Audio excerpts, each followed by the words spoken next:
به نام خدا. مبحث بمیمیم و که میمیم پایه هفتم. ما بمیمیم، علامت بمیمیم حالت پرانتز و علامت که میمیم حالت کروشه هستش.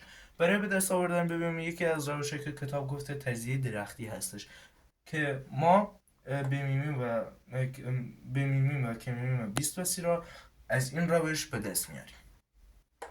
20 تقسیم بر 2 باقی مانده 10 تقسیم بر 2. 5 دیگه ادامه نمیابه چون که یه 5 قابل تقسیم نیست. 2 30 رو تقسیم بر 2 میکنیم باقی مانده 15 تقسیم بر 3.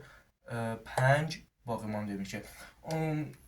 در تجزیه هر دو عدد، اعدادی که مشترک هستن در اینجا 2 و 5 رو یک بار می‌نویسیم. دقت کنید یک بار می‌نویسیم. 2 ضرب در 5 مساوی است 10. که می‌دونم از همین روش استفاده می‌کنیم. منتها یک فرقی داره. دو رو که مشترکه یک بار می‌نویسیم، 5 رو که مشترکه یک بار می‌نویسیم. 2 ضرب در 5. حالا غیر مشترکام که عدد 2 و عدد 3 هست رو یک بار می‌نویسیم. 2 ضرب در 3 و در نهایت مساوی 60. امکان داره به صورت توان هم بنویسیمش به این صورت.